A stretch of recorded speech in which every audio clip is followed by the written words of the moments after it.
आपदा प्रशिक्षण का, आपदा के खिलाफ लड़ने का, आपदा प्रबंधन का संस्कार अगर बच्चों में डाल देते हैं तो मुझे लगता है प्रशिक्षण की भी जरूरत कम पड़ेगी, वो संस्कार अपने आप काम आ जाएगा।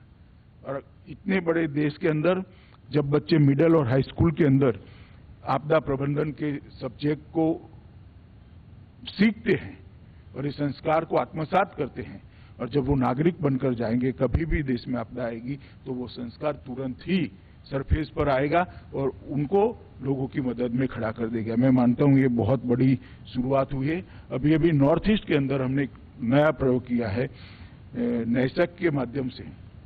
जो नॉर्थ ईस्ट के अंदर अंतरिक्ष के विज्ञान का उपयोग करने के लिए एक सोसाइटी बनाई गई है। उपग्रहों की टेक्निक का उपयोग करके डेवलपमेंट में कैसे हम कर सकते हैं, हमने वहां पर गत साल से आपदा प्रबंधन में भी इसका उपयोग करने की शुरुआत की है। प्रबंधन का एडवांस प्लानिंग करना, जैसे वहां ब्रह्मपुत्र के अंदर बाढ़ आना निश्चित ही आती ही है बाढ़, और ये सदियों से आती है, कोई आज से नहीं आती और शायद सदियों तक आएगी भी। परंतु वहां टोपोग्राफी इस प्रकार की है, सरलता से बाढ़ आने से पहले ब्रह्मपुत्र का पानी हजार हजार हेक्टेयर के सरोवर के अंदर ट्रांसफर कर सकते हैं अगर हम सरोवर बना देते हैं। कृत्रिम तालाब अगर बनाते हैं तो ब्रह्मपुत्र में बाढ़ की संभावना 40% कम हो जाती है। और इस प्रकार की लोकेशन ढूंढने का काम नैसैक कर रहा है, सफलता भी मिली है। 19 लोकेशनों को उन लोगों ने ढूंढ लिया है जहां बड़े सरोवर बनाने पड़ते हैं और पानी वहां भेजने में ऊर्जा नहीं लगेगी, टोपोग्राफी से ही पानी पहुंच जाएगा। मैं मानता हूं ये एक नए प्रकार की शुरुआत है और इसको हम एक स्टेज आगे भी ले। ढेर सारा रोड बन रहा है, रेल बन रही है, नॉर्थ ईस्ट में विकास की बयार आई, डेवलपमेंट की बयार है नरेंद्र मोदी जी के प्रधानमंत्री बनने के बाद। ढेर सारे रोड, क्योंकि कनेक्टिविटी के बगैर नॉर्थ ईस्ट का विकास संभव ही नहीं।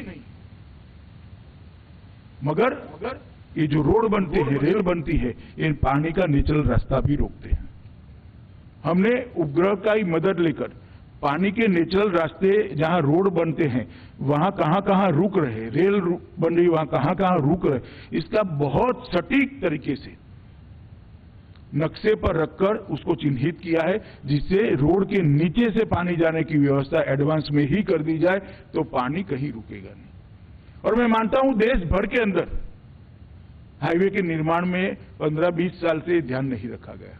इसीलिए जब बाढ़ पीड़ित क्षेत्र का निरीक्षण करने जाते हैं, देखता है कि एक बड़ा हाईवे है, लेफ्ट हैंड साइड पर एक बूंद पानी नहीं है और राइट हैंड साइड पर पूरा जलमग्न होकर पड़ा है, क्योंकि उसका नेचुरल बहाव हाईवे से रोक है। तो हमने उपग्रह का उपयोग कर सड़क निर्माण और रेल निर्माण में फ्लड मैपिंग के लिए भी हमने करा है, जिससे फ्लड को रोकने में बहुत बड़ी सफलता मिलेगी, क्योंकि नेचुरल बहाव जो उसका बना है वहां पर पानी को स्टोरेज की कुदरती क्षमता ही बनी हुई है। अगर वो अकुदरती तरीके से एक जगह पे रोक लिया जाएगा तो वो बाढ़ में परिवर्तित होता है। मैं मानता हूं कि इसके लिए हमने काम किया है। आज पूरी आपदा प्रबंधन के साथ जुड़ी हुई पूरे देश के लोग यहाँ पर बैठे हैं, तो मैं उनको इतना कहना चाहता हूं कि देश के 36 राज्यों और संघ प्रदेशों में 27 आपदा के ज्यादा से ज्यादा जोखिम वाले राज्य, 58% भूभाग साधारण से लेके अति उच्च तीव्रता वाले भूकंप की संभावनाग्रस्त एरिया है, 12% बाढ़ का क्षेत्र कटाव वाला क्षेत्र है, जहां नदी कटाव कर बहती है। लगभग 7,516 किलोमीटर हमारा समुद्री तट चक्रवात के जोखमों से चिन्हित किया हुआ है। कृषि योग्य क्षेत्रफल में से 68% भूभाग हर तीसरे साल वहां पर सूखा आता है। पहाड़ी क्षेत्रों में लगभग 15% भूभाग भूस्खलन के लिए सबसे रिस्की क्षेत्र है और लगभग 5,161 शहरी चाहिए, चाहे म्यूनिसिपैलिटी हो, म्यूनिसिपल कॉरपोरेशन हो, वो बाढ़ की संभावनाओं वाली है।